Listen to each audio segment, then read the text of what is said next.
Good morning, all. Welcome. Hello. Welcome back to NACW. Welcome to the second session of our two-part workshop on carbon markets in Mexico. I'm Amy Kessler. I'm the Mexico lead for the Climate Action Reserve. So welcome. So excited to have you all with us today. During our last session, we focused on the compliance market. We had a fantastic panel with presentations from Semarnat, from CONAFOR, PMR, Pronator Mexico, Céspedes. Really fantastic session, focusing more on the compliance side of things in Mexico. Today, we're going to shift gears a little bit and discuss the growth and the developments in the voluntary side, as well as how the voluntary market might interact with the compliance market and other exciting markets developing internationally. So without further ado, I'll present our panel today. Today, Betty Zavaris, manager of the Climate Action Reserve, will be presenting on developments with our Halocarbon Protocol. We also have with us Jesus Sáenz. He is the managing director of Quimobásicos. He'll be talking about potential with growth in the halocarbon sector. Teresa Tattersfield is our lead forest carbon manager for WRI Mexico. And Eduardo Piquero, the General Director of Mexico 02, the Mexican Voluntary Carbon Platform. We encourage you all to write questions throughout the session. Please use the session Q&A tab. So keep in mind there's the event and the session tab. You're going to write those questions under the session Q&A tab. And we'll try to monitor those throughout the session, and then hopefully also have time at the end to respond to Q&A. We also are really fortunate to have with us here in our audience, they're not on the stage right now, but in our audience, we do have the speakers from our last session, including Mariana Leal from CONAFOR, Soriel Islas from Semarnat, and Ana Gregorio de Pronatora, Jose Ramon from Céspedes. So really excited to have them with us as well in our audience, so we can also bring them back on the stage if you have questions for them as well at the end. So I'm actually gonna get us started here to discuss the reserves program in Mexico and how we've been able to scale voluntary action in Mexico. All right. Okay, so to start, I'm gonna go over quickly some history in Mexico, just a little bit of the timeline here. So we started working in Mexico in 2008 by signing an MOU with 6 border states in California to develop protocols in Mexico, protocols for Mexico, that launched our livestock and landfill protocols. Then in 2013, we published our first version of our forestry protocol for Mexico after starting work on that in 2010. 2015, we then published our first ODS protocol for Mexico, and then 2016, our boiler efficiency protocol for Mexico. All of our protocols require extensive work group outreach, and particularly for Mexico, we had a lot of outreach with stakeholder experts from Mexico, from these different sectors, including working with government agencies like Semarnat and CONAFOR, with NGOs in Mexico, with landowners in Mexico, private sector in Mexico, et cetera. So really, trying to make sure that we had experts from Mexico participating in the work group process to make sure these protocols were all aligned with the realities, the laws, the conditions in Mexico, and they'd be able to function for Mexico. So then in 2016, I guess that's when the real fun started. That's when we had our first forest project listed. We actually started working with that project back in 2014. It was a pilot project we worked very closely with coming out of Oaxaca and San Juan de Chao. And then also in 2016, we listed 33 livestock projects. So there's a lot of excitement in 2016 in the livestock sector. Most of those projects are no longer active, but I'm gonna return to those projects. I'm gonna circle back when I get to 2021. Then in 2017, we issued our first credits to the pilot project in Oaxaca. It was a really exciting moment for all of us. It was supported by Disney. The first credits were actually purchased by the city of Palo Alto, California. It's a sister city of Oaxaca. So just a lot of excitement as we were able to, finally issue credits to the first project in Mexico.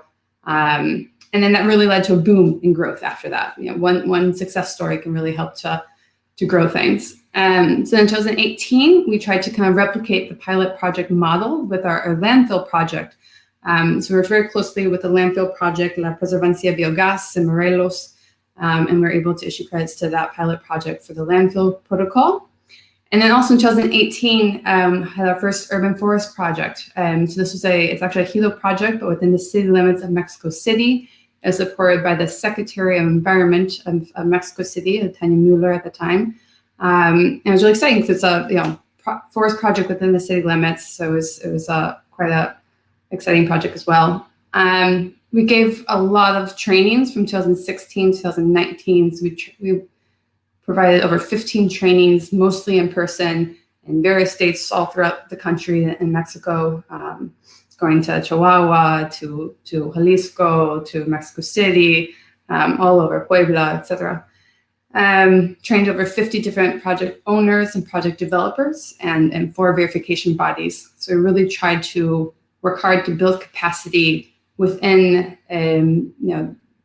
organizations, project developers, landowners, private sector in Mexico. Wanted to make sure that capacity would be in Mexico and that the primary beneficiaries of these projects and protocols would be in Mexico. Within our Mexico forestry protocol, we include an aggregation structure that's designed to reduce costs. So when key barriers for small landowners is costs. So by incorporating an aggregation structure, we're able to bring online more small landowners. So we're really excited. In 2020, we issued credits to our first aggregate. It was really exciting. And the U.S. aggregation structure hasn't been used as much. So seeing it really take off in Mexico has been really, really fantastic. Also in 2020, we listed our first 2 mangrove projects. So that was really also exciting for us. We worked really closely with those 2 projects. They, obviously mangrove ecosystem has its particularities, so we had to make some changes to the protocol to make sure it functioned for the mangrove projects. And we're still working very closely with them to get them through the reporting and verification stages, and hopefully we'll be issuing credits to them pretty soon here. In 2020, we also opened up our protocol, our forestry protocol, anew, and had a work group process again to work through various updates to make sure that the protocol worked for different landowner structures, worked for different ecosystems, different activity types are included in our protocol. And then we published version 2.0 in 2020. Now in 2021, we've already started working on the update to our ODS protocol. It'll actually now be a Halocarbon Protocol. I'll let Betty and Jesus talk much more about that here in a couple minutes. We're also currently revisiting those livestock projects. So the projects I mentioned that have been inactive for a few years now, with more excitement around the market, we're trying to re-engage with those projects and see how we can bring them back online.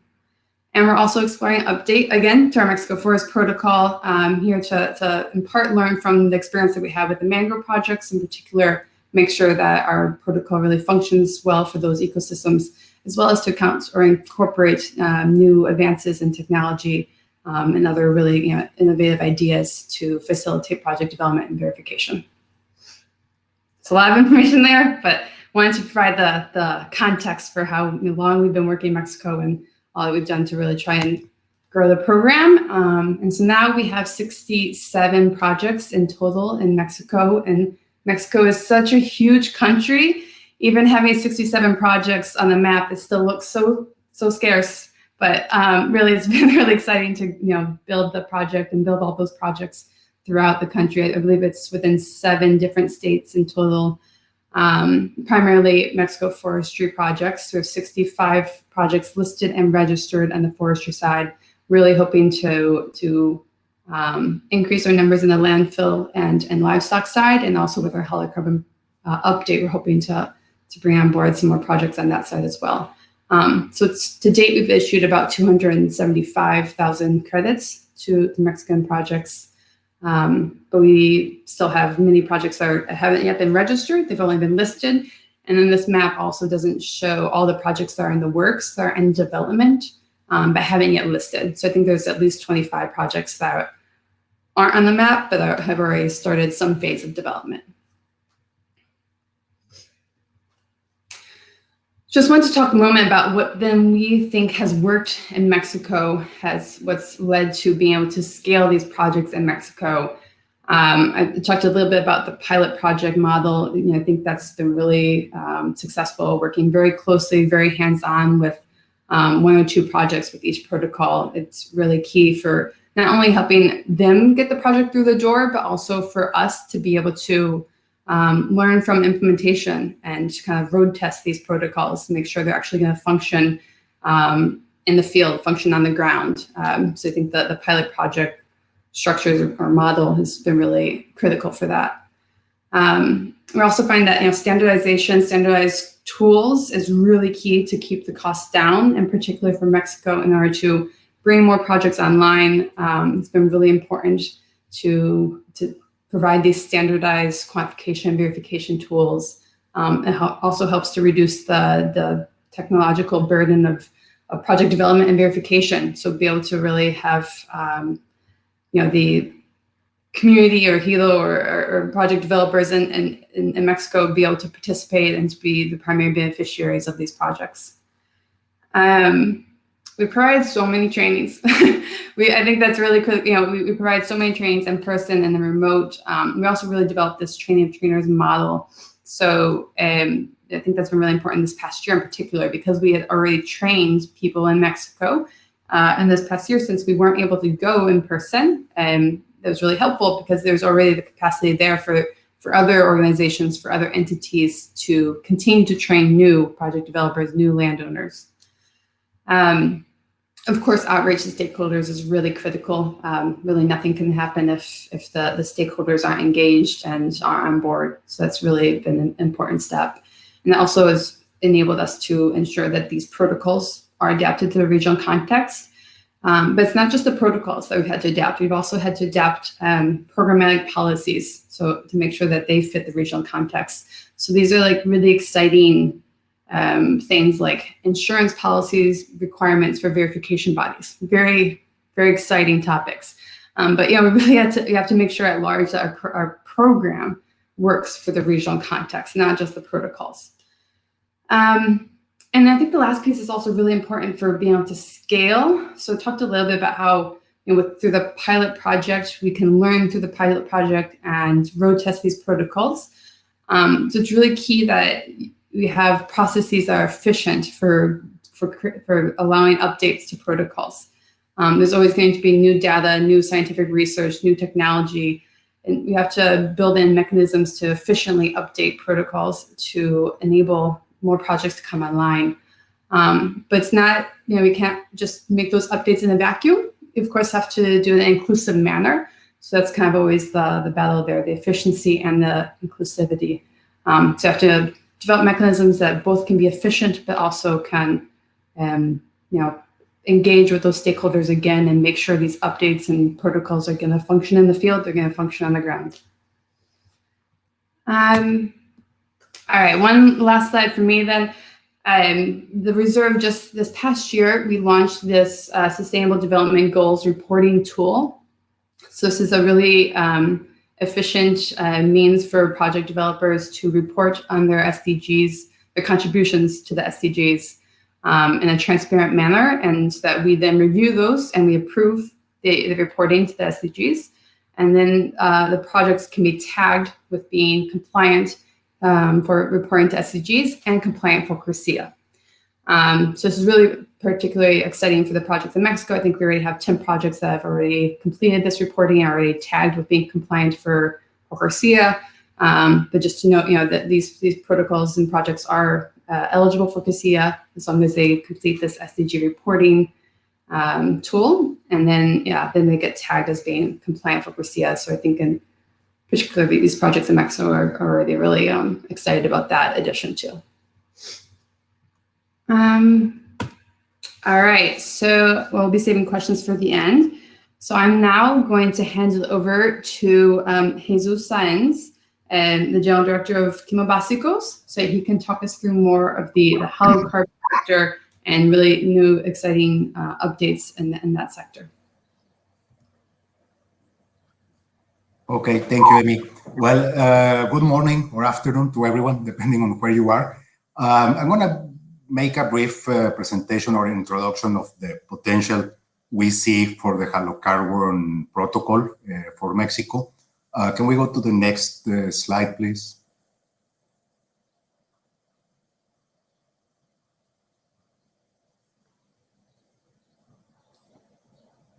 Thank you. Well, first of all, to put it a little bit on context of the potential or let's say the emissions that come from this sector is something very difficult to assess accurately or to measure. But according to different estimates, 5% of the total greenhouse emissions come from air conditioning and refrigeration in Mexico, including both direct and indirect emissions.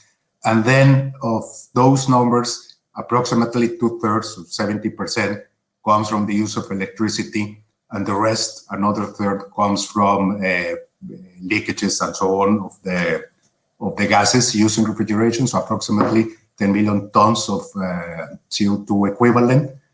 So this is a rough estimate, as mentioned, different sources from UNIDO or some are not.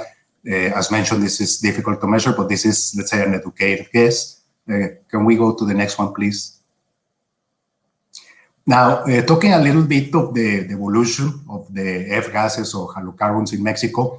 First of all, we have the CFC, which were banned long ago in the early 2000s. These ones had a big potential on of harming the ozone layer and also high GWP or the global warming potential. Those were substituted by HCFCs, which in Mexico today, the 141B and 22, which were two widely used gases.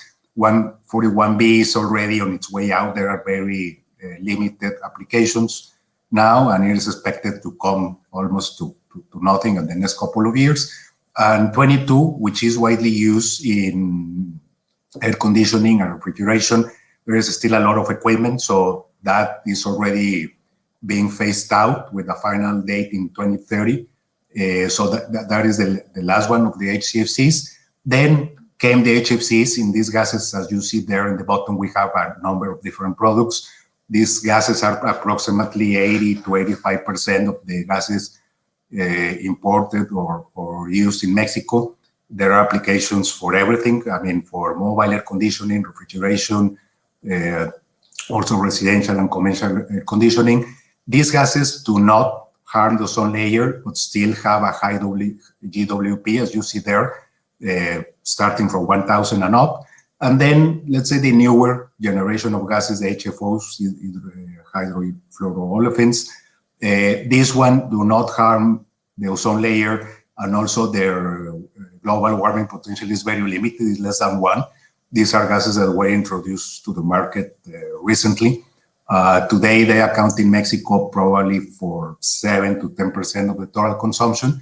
So this is the landscape on where we are. The main thing is now the HFCs. Those are regulated by the Kigali Amendment to the Montreal Protocol that came into force recently. There is already a phase-out program that runs until 2040. It looks like still many years to go, but I mean, time flies, and there is a lot of equipment out there using still these gases and even some HCFCs. So let's say the stock of gases being operated is relevant. We believe that this protocol will help a lot to motivate the transition to newer generation of gases. Next slide, please. Talking about the potential, as mentioned before, HFCs are the mostly used today in Mexico. You see there in the slide the main gases within these families and the global warming potential. We have there at the bottom the 404A, which is the highest of these gases. This is widely used in refrigeration, commercial refrigeration for lower temperatures. And again, according to different estimates, reduction on these gases is estimated to avoid the temperature increase between 0.35 and half a degree Celsius. So these are the main gases of focus. Even though there are many different gases that fall within this family, these are the probably that account for 70 or 80% of the total usage of this family. Next one, please. And a little bit of the applications, I already mentioned some of them. 134A was widely used in mobile air conditioning in cars. This is the transition on these gases or the conversions is well underway. It is widely used now in car making. There are other countries like US, Europe, that import cars from Mexico that already have regulations in place that have made the car makers to make the conversion. So every year, less and less 134A is used in cars, and more HFO, this called 1234YF. And it's also used in refrigeration, mostly domestic refrigeration or small refrigeration in the commercial sector. And 404A, which, as mentioned, it is a significant volume in the market, is mostly used in cold chain, and also in cold transport for foods, medicine, and so on. Next one, please. R22 is mostly used in small air conditioning, residential, commercial, still used in cold chain, in food preservation and medicine. 410A, which is a substitute for R22, it is being used already for several years in new equipment. For air conditioning, there are already substitutes for this one being tested of lower GWP. Next one, please. Now, trying to summarize the opportunities, I mentioned some of them briefly. First of all, there is no formal inventories of refrigerants that have been recovered or can be recovered for disposal or reclaim. We know conversions are underway for cold chain in the commercial sector, but there is not a formal registry. So that is the first big challenge and opportunity. We know they are there, but we just do not have an accurate estimate. The second point is the R22, 404A, and 134A used in supermarket, cold storage, refrigerated transport is easier to recover and manage for technicians. Those technicians that work more in residential, in mobile air conditioning, since it is somehow sort of a informal sector, there are no registry or regulations or incentive in place to make a proper recovery. So we believe some leakage happened there, or most of the leakage happened there.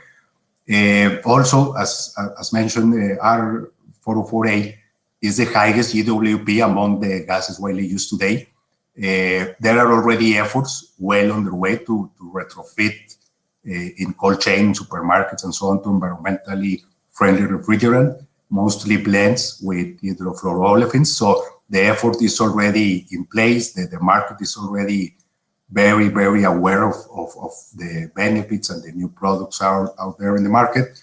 And lastly, R22, which has an ozone depletion potential, very small, but still some of it, is being retired and must be retired over the next years, since it's already being phased out from all equipment using newer refrigerant blends with lower of almost zero GWP, and still keeping the efficiency of the system or even improving it, the electricity consumption.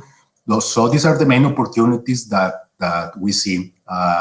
So that will be it. I don't want to take too much of the time. There are other panelists who will take questions in the Q&A session. So thanks a lot to everyone.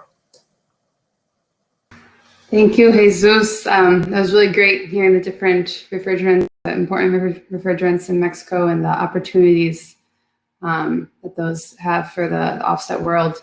So I think now Betty, the manager of Climate Action Reserve, Beatriz Tavares, will now present on the protocol updates for how to capitalize on those opportunities. Yes, thank you, Amy. Okay, next slide. So maybe just to summarize or mention how what Jesus presented is relevant in terms of protocols. In Mexico, Jesus was talking about the transition from different generations of refrigerants. The first generations had the highest GWP, and the newer ones have really low ones, even less than 1. So what happens in Mexico is this transition in equipment where just when an equipment is out of its useful life, let's say you have a refrigerator in your house for 15 years, then you want to change it for a new one, you dispose that refrigerator and buy a new one. It will likely have the newer refrigerants at that time. And that old refrigerator you had in your house, it's going to go to a landfill or a junkyard, and that refrigerant will just leak to the atmosphere. And as you see, whereas with an Opps, like let's say a forest project, your global warming potential for CO2 is 1. Here you're talking about more than 1,000 times the global warming potential, each ton of halocarbon that is released to the atmosphere. This protocol is different to what is already in place in other jurisdictions. I think the most known protocol is the ODS, Ozone Depleting Substances Protocol in California. That protocol provides the guidelines for destroying CFCs in the US. US has a really active recovery market. So that means if you have that refrigerator at end of life, there is a high incentive in the US to go and recover that gas and bring it back to equipment that are already operating, to keep it in the market for as long as possible. In Mexico, the recovery market is practically non-existent. There is an estimation that only 2% of all the halocarbons in Mexico are recovered. So like everything is being vented to the atmosphere, and that's a really high, has a really high impact to the environment. So this protocol, what we see, the opportunity is it starts from there, in comparison to the US protocol, incentivizing recovery and destruction. And I'd also like to add that this is the only protocol I'm aware of. I haven't, with the brief review of other standards, that is already incorporating the destruction of Hfcs. The other protocols tend to be related to Hcfcs and CFCs, the older ones. And this one is the first protocol I know of that is incorporating the newer generation refrigerants. So it's a new approach to how to allow for these types of projects. So just that to give you that background on how Jesus's presentation is relevant for this protocol. So before I give you the specifics of what our protocol will look like, I just want to give a brief reminder of how our protocol development process works. The reserve develops protocols based on extensive research and data collection. We do that in-house. And so that we develop standardized protocols rather than being project-specific ones. We have one that applies for all of Mexico, and we develop eligibility criteria and quantification criteria that just project developers need to check if they're eligible. Along with research and data, it's a public process. We put together a work group with which we check the work that we're doing. We send them our drafts. We get their feedback to make sure that we're incorporating like the actual sector information and best knowledge. And it's also involving many stakeholders. After we work with this work group, we publish our protocols online and we open it for public comment so that we incorporate, anyone can give us feedback on what the protocol contains. So that leads us to a high rigor protocols that ensure that the CRTs are additional, verifiable, real, permanent, and with clear ownership. The next one, please. So this is a list of the work group members that we're working with for the protocol update. Academia, nonprofits, project developers, Semarnat, consultants, verifiers are involved. That help us have a balance between views and helps us build a protocol that is, it doesn't lean more towards benefits for, let's say, that overestimation of credits, because we have the counterpart, the environmental part, that is saying, hey, wait a second, you may be overestimating things and things like that. And just to note that this protocol update is funded by CESPEDES, the World Business Council for Sustainable Development in Mexico. Next one, please. So just basically the project, what's our project? Are all the activities undertaken to destroy halocarbons that would have been vented to the atmosphere. And this is the list of the halocarbons. The ones in black, all the CFCs, are what is already eligible under our current ODS protocol. And the ones in green are the ones that we are adding through this protocol update process. So all HCFC 22 and those 4 HFCs. The next one, please. So what are the project opportunities with these protocol updates? One is the destruction of stockpiles that were already in storage prior to protocol adoption. So if you have any tanks in storage from gas that was recovered in the past, and they're just like sitting there unused, waiting to be released to the atmosphere, we are incorporating that, anything that has been recovered before then. Another option is the destruction of refrigerants from the end-of-life equipment. So any refrigerator or commercial, transportation, all these sectors that Jesus mentioned, you can take the refrigerant from those equipment that are already phased out of operation, that won't work anymore. You can destroy that. Also, refrigerants obtained from retrofitted systems. So if you have a commercial equipment that uses, let's say, 134A, and you wanted to use HFO, you take that 134A and you can destroy that. And then also the destruction of remnants in servicing cylinders, that usually there's like about no more than 1 kilogram left, and it's always vented. You can also destroy that. The next one, please. And then finally, this is our timeline. So the public, right now, by April 15, our public comment period started. The draft is online and can be reviewed by anyone interested, and we're welcoming comments until May 14. Next Tuesday, we have our public comment webinar, where we will be presenting the protocol. By mid-June, we will be posting our responses to public comments, and we will present our draft to the reserve board.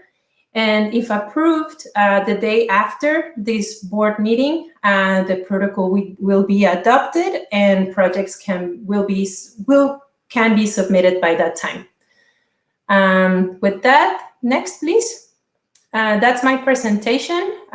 Feel free to reach out to that email if you have any questions. Thank you. Thank you, Betty. So as you can see, we're really excited about the update to the Halocarbon Protocol, and really think there's a lot of fantastic new opportunities for projects in Mexico with that update. So we're going to switch gears a little bit here and talk about a new sector. We're gonna switch over to the forest sector with Teresa Tattersfield. So Teresa, the floor is yours. Hi, everybody. I'm so happy to be here sharing with you this good example of the project based on the Mexican Forest Protocol of CAR. After all these years, as Amy mentioned, we've been working together since 2013, actually, in the first example in San Juan La Chao. And here I'm very happy and very pleased to present you the biggest, the largest Mexican carbon capture project in Mexico. And it's called Communitario, which is, it's 2 words merged. It's CO2 and then community, because this project is really focused on the Mexican communities, which are the poorest in Mexico. I mean, the forest owners, which are the poorest communities in Mexico, but also the communities that really want to raise and win this race to conserve this forest in this country. So next slide, please. Well, the context, more or less, of the forest sector in Mexico is that we have around 11,400 communal properties that are called ejidos, or rural communities, and at least 200,000 hectares of forest. These are the poorest areas in the country, as I told you before, and only 2,100 of them have a proper sustainable management plan. So most of them are affected by inadequate public policies. For example, poor regulatory frameworks and technical capacities, weak governance, lack of investment, etc. The lack of sources of income in rural and forest communities is causing forest owners not to conserve or sustainably use their forest, leading to deforestation and therefore an increase in carbon in the atmosphere. Between 50% to 70% of the wood used in Mexico, it's illegal. That's another very shocked data. Over the past 10 years, Mexico has been losing an average of 193,000 hectares per year. And I think this year, it was the last year, 2020, it was worse. Next, please. Well, as you know, like most of the countries in the world, so Mexico submitted its NDCs and pledged to reduce its emissions by 22% below business as usual by 2030. So they started identifying the sources that could be more effective in order to achieve these goals.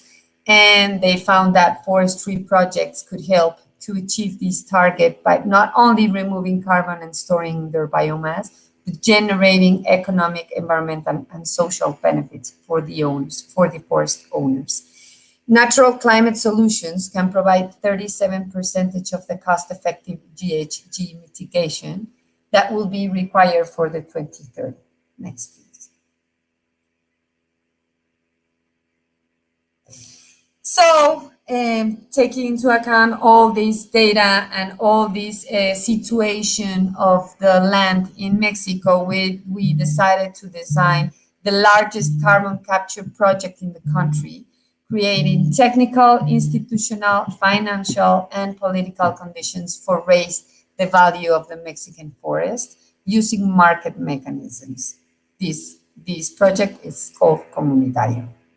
And this project was funded by USAID, and also I will explain later, but we share the responsibility of coordinating financial and technical issues between ProNatura and WRI Mexico. Next, please. Well, when we designed it, we put our targets. This project started in 2019, and it will end around May or June in 2024. And the main targets were to increase income for communities through the sale of forestry carbon credits, totaling more than $4 million USD for communities as the money that they will start earning by selling the credits. Then the next target will be generate capacities in local organizations and forest owners for the development of carbon capture projects. That was the main goal, because we really think that the capacity building can be the target outstanding from other targets. Because once you do all the workshops, and once you capacitate the people that that lives in the community or works as technicians, as forest technicians in the community, they can also have another sources of work, of jobs around other communities or states in order to replicate these projects. So they get hired by someone else, and that's another source of income that will make them improve in their livelihoods. The other target was to conserve around 200,000 hectares of forest. Maybe we will be a little bit above of that target, hopefully, to capture approximately 3 million tons of CO2 and to generate at least 900,000 forestry carbon credits, maybe a little bit more. Next one, please. So this is more or less how it works, all the interactions between the stakeholders. We have the financial partners. We have 3 or 4 companies from the private sector, and CAR, and as I told you before, USA. And this money will go through ProNatura and WRI in Mexico. Depends on the technical component would be in charge of WRI, and the financial component will be in charge of ProNatura. And like that, we could have projects in the field, and also we could have public policy follow-up with the federal government in Mexico with different strategies, different studies, and different data that we will be working on. Next one, please. So the project, we are using the Climate Action Reserve Forestry Protocol for Mexico, which is a very well-known and reliable registry and has an important market in North and South America. Well, as I told you before, there are 2 components in the field projects that will profits will improve local landscape governance schemes, forest management practices, and different land use and production systems,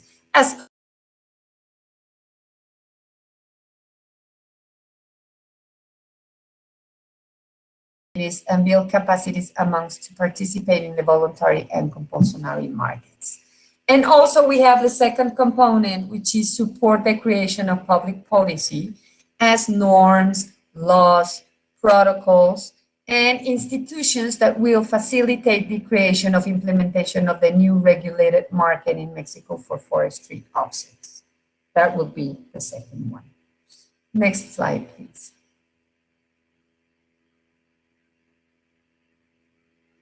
Can you hear me? We hear you. Oh, perfect. Can you put the next slide, please? I believe it is there. I think you might. Oh, okay. There you go. I'm just watching it. Well, so for the first component, that will be the field projects. And the main activities, we thought that maybe we could just gather the activities in 5 different moments of the project. The first one will be that the forest owner proposes the project under the CAR Mexican Forest Protocol.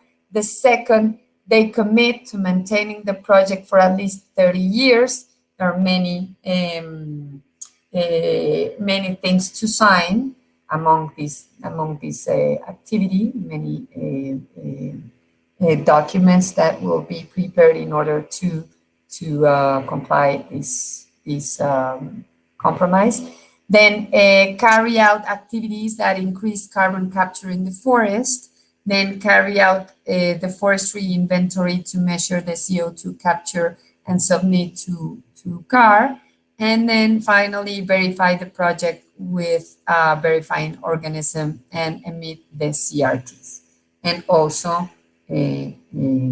sell them, no? After that. Next one, please.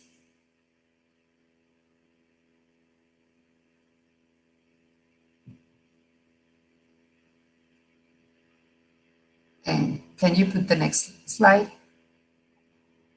It's there. I think you're just a second behind us. So you can talk to the second component now. The second component. Well, the second component, I don't know if you remember the last session that you had, the talk that Ana Gargollo explained to you all these studies that we have been working on. It's part of the second component. We will be having, as part of the second component of the support for federal government, this Mexico Carbon Forum that will take place next June, by the end of June, and also different other activities of like panels, like workshops, like approaches in many things to the federal government, but also to the state governments.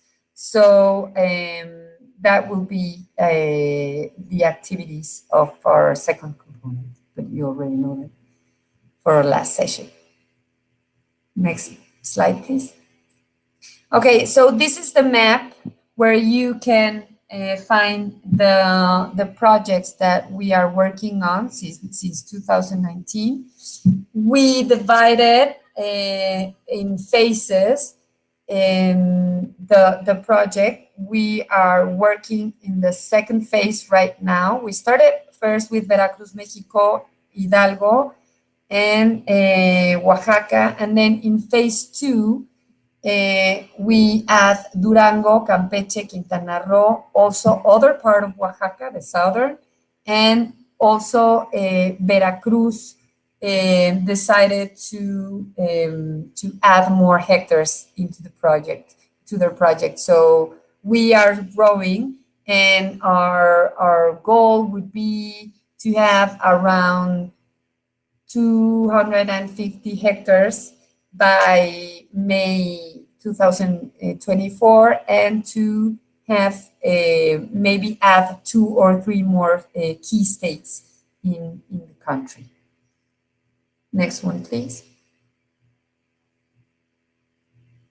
So with these 2 phases, we can say that we already achieved around 3,015 people benefit, and also we trained 242 new developers in Mexico around the states that I already told you. And our goal is this, no? Our goal is to conserve, but also to improve their livelihoods, to improve the way of living of these communities, so they can revalue their natural resources in the forest, and therefore take care of them. So this is our project. Thank you very much. If you have any questions, I will be checking the Q&A. And right now, I think we have a more visual think of all the things that I just told you, which is going to be the video, I think. Thank you very much.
you very much. I hope you enjoyed the video. Thank you.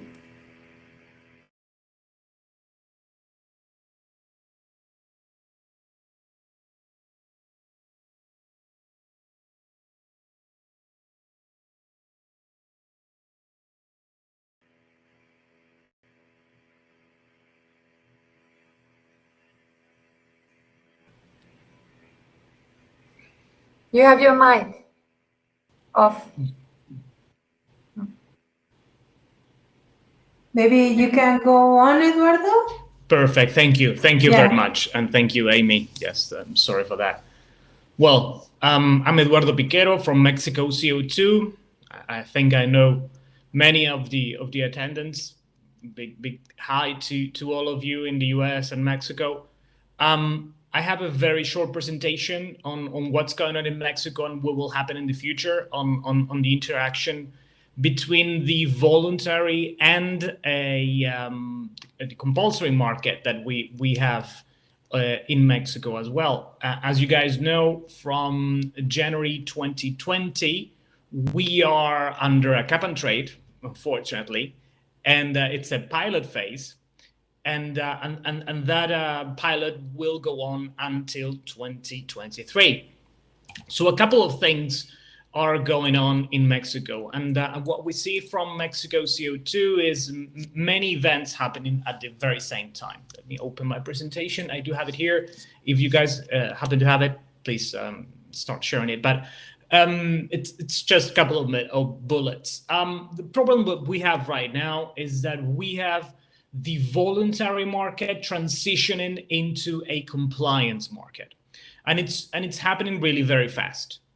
This is why many offset projects that were registered under the CDM, under VCS, and so forth, are no longer active in the market. And we see them already selling upfront in the voluntary market. As of today, many initiatives are developing offset projects, mostly under forestry, of course, foreseeing a demand in the voluntary sector. I'm sorry, in the compulsory sector.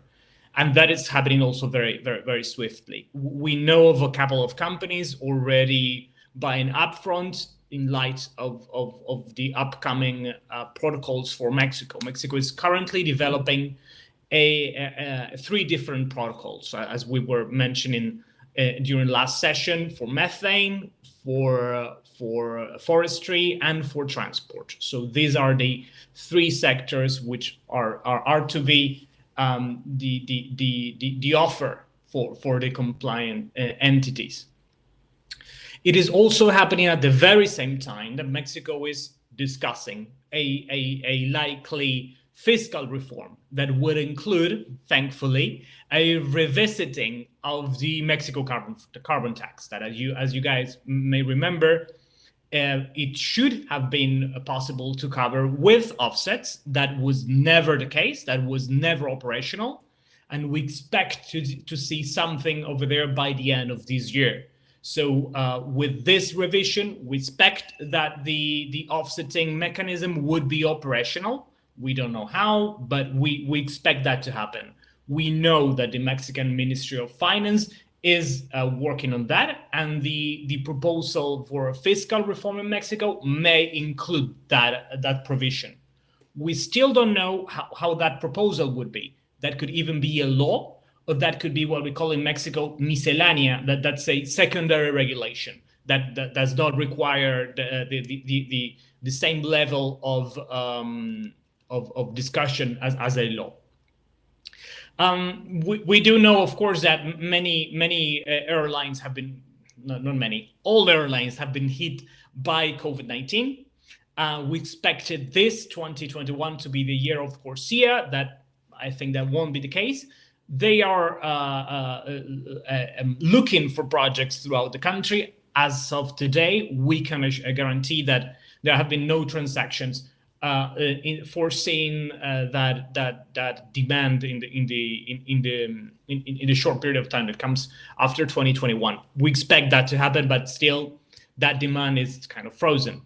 I wanted to mention something on Article 6. It's very challenging for Mexico. As you guys know, the Mexican strategy has been and will surely be for the rest of the century a linkage with California and with WCI. That's definitely the way. It makes the sense for everyone to look for that linkage. But it's a challenge because that linkage under Article 6 may require some revision. Article 6 includes linkages between countries, not states and countries, and that's something quite challenging. Problem is how Mexico would combine being a supplier of offsets and at the very same time a linkage with California. I mean, an international supplier of offsets and the linkage with California. That's something to think about in the next couple of years.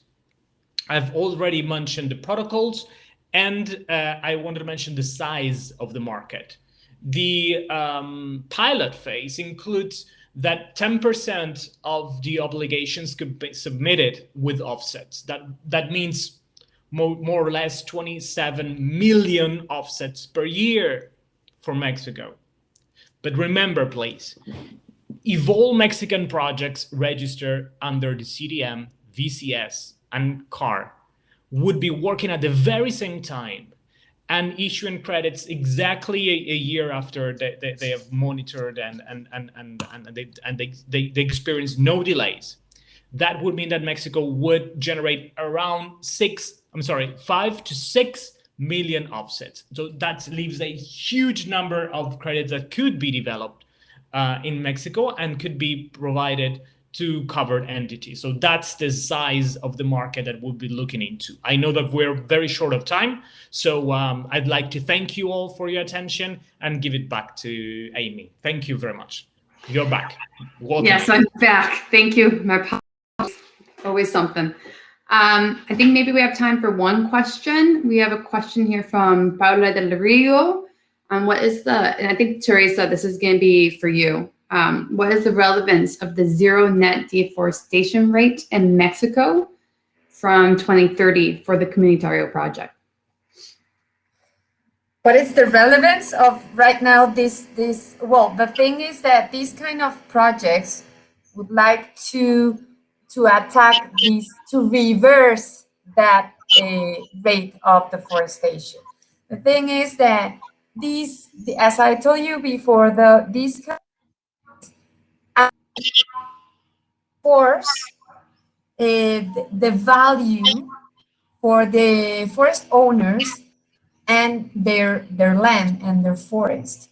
So they invest more in watch that they won't be having illegal cutting.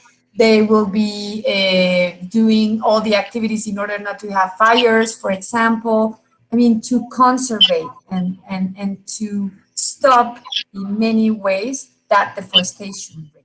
Yeah. So I think this is the kind of result that we have been expecting since we starting this kind of project. So we hope this path will continue that. If the owner gets money from their natural resources, the owner will watch and will conserve and will take care of that natural resources. Right. Yeah. I think in general, perhaps the story of the market in Mexico is how the voluntary action can help support these loftier policy targets.